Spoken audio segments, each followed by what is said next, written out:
तस्वीरें करनाल के डीएफएससी कार्यालय से दिखाई जा रही है। करनाल जिले के होटल एवं ढाबों के संचालक गैस की किल्लत के चलते डीएफएससी से मिलने के लिए पहुंचे हैं। हम आपको जानकारी दे दें, होटल एवं ढाबों के संचालक करनाल से विधायक जगमोहन आनंद से मिले थे, जिसके बाद उनके द्वारा आश्वासन दिया था कि डीएफएससी कार्यालय में जाकर अधिकारी से मिले, जिसके चलते आज बड़ी संख्या में ढाबों और होटलों के संचालक आज डीएफएससी से मिलने के लिए पहुँचे। भाई साहब ऐसे है, कल हम विधायक साहब के पास गए थे। हमारे को सारा जो भी सरकार ने ये कमर्शियल सिलेंडर की जब से बंद करा है, हमारे को बहुत बड़ी दिक्कत आई हुई है। तो कल उनसे बात करी हमने भी, हमारा कोई सलूशन करो। उन्होंने डीएफएससी साहब से बात करी थी। डीएफएससी साहब ने आज हमारे को सुबह 10 बजे आने का टाइम दे दिया था। हम 9:45 बजे सारे जो मेन नुमाइंदे हैं एसोसिएशन के वो आगे हैं। और उसके बाद डीएफएससी साहब का मैसेज मिला है अभी कि मैं एडीसी साहब के साथ मीटिंग में हूँ, तो जैसे भी वो आते हैं उनके साथ जो बातचीत होती है और मेरे ख्याल के हमें कोई पॉजिटिव रिस्पॉन्स ही मिलेगा। तो हम इसी आशा के साथ ही खड़े हैं और मिल के ज़रूर जाएंगे आज, क्योंकि जब तक हमारे को वहाँ जाके खाली बैठने का कोई औचित्य नहीं है। तो मिलेंगे, समाधान इन्हीं के पास है। और जो व्यापारी हैं सारे ये हमेशा ये करदाता है, ये कर देते हैं, अपना रेवेन्यू जनरेट होता है, मार्केट से ही जनरेट होता है। और आज तक कोई चीज़ नहीं मांगे। एक ही चीज़ हमारी जो डिमांड है कि जो सबके साथ देखो, किसी भी कारोबारी को छोड़ो, किसी भी और ट्रेड को भी मैं कहता कभी हमारे किसान भाइयों को भी कोई दिक्कत आ जाती है ना, उनका भी समाधान होता है ना। तो हम भी इसी शहर के वासी है, इसी भारतवासी है, इसी हरियाणा के वासी हैं। अगर कोई समस्या है हमारे साथ, हमारे जितने भी परिवार है, जो वर्कर्स है 10-10, 20-20, जितने भी किसी के कैपेसिटी अनुसार वो भी जुड़े हुए हैं। इन सारे परिवारों का ध्यान रखते हुए और यही है, आशा उम्मीद के साथ आए हैं कि हमारा कोई अच्छा समाधान होगा।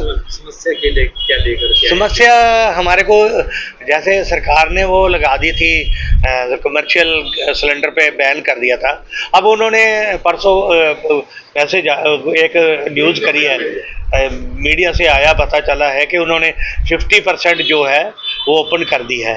तो हम उसी के हिसाब से जो किसी के क्या रेशो बनती है, क्या किसी की देना है, वो जो भी है वो अफसरों के हाथ में है।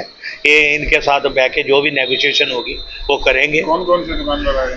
ये सारी एसोसिएशन पूरे शहर के नुमाइंदे हैं। ये ऑफिस बेरर है सारे, ये ऑफिस बेरर है। हमारी वैसे तो 200 प्लस है, जो पूरे शहर के होटल रेस्टोरेंट ढाबे हैं वो 200 से प्लस है। ये ऑफिस बेरर है जितने भी है।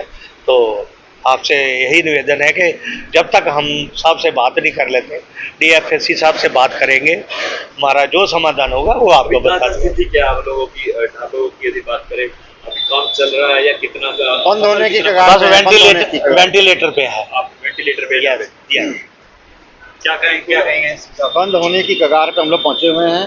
और प्रशासन ये भी समझ ले कि अगर एक हमारी दुकान बंद होती है तो ये ना समझे कि हमारी दुकान बंद हुई है। हमारे साथ कम से कम 20-25 परिवार जुड़े हुए हैं, जो 10-15 लड़के 10-15 लड़के काम करते हैं वो, प्लस जहाँ से हम सब्जी लेते हैं, जहाँ से हम चिकन लेते हैं, जहाँ से हम राशन लेते हैं, जहाँ से हमारा दूध आता है, उन सब पर भी इसका बहुत बुरा असर पड़ेगा और एक तरह से पूरा सिस्टम चरमरा जाएगा।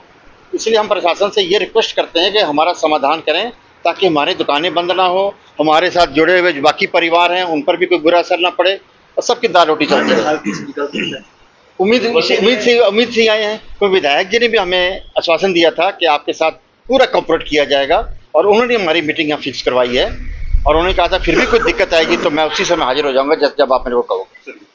बिल्कुल, आप देख सकते हैं तमाम किस तरीके से, अगर करनाल की बात की जाए, तमाम जो यहाँ पर जो है ढाबा संचालक है, होटल रेस्टोरेंट वाले संचालक है, उनकी काफी समय से लंबी परेशानी आ रही है। परेशानी ये आ रही है कि सिलेंडर नहीं है, कमर्शियल सिलेंडर नहीं है। इसके कारण कई परिवार चलते हैं। हालांकि इनके साथ साथ जो इनके कर्मचारी हैं, जो इनके पास काम करते हैं, उनके भी परिवार चलते हैं, उनके भी घर चलते हैं। कल भी विधायक जगमोहन आनंद से मुलाकात की थी और एक कहीं ना कहीं उम्मीद है एक पॉजिटिव रिस्पॉन्स यहाँ से मिलेगा, क्योंकि डीएफएससी से मुलाकात करने के लिए पहुंचे हुए नजर आए। हालांकि अब मीटिंग मीटिंग में व्यस्त है, लेकिन इनको भी समय दिया गया। जब मिलेंगे, मुलाकात करेंगे, तो एक उम्मीद तमाम लोगों में कहीं ना कहीं एक पॉजिटिव, एक अच्छा रिस्पॉन्स मिलेगा, ताकि इनके साथ जो काम करते हैं तमाम परिवार हैं, उनका भी घर चल पाएगा। क्योंकि ये काफी परेशानी पिछले लंबे समय से आ रही है, कमर्शियल गैस सिलेंडर नहीं मिल पा रहा है, जिसके कारण इनके जो ढाबे हैं, तो ये तस्वीरें आपको करनाल के फूड एंड सप्लाई ऑफिस से दिखाई जा रही हैं। फिलहाल चैनल से जुड़े रहिए और ताज़ा खबरों से अपडेट रहने के लिए देखते रहिए KL मीडिया। मैं सन्नी चौधरी, नमस्कार।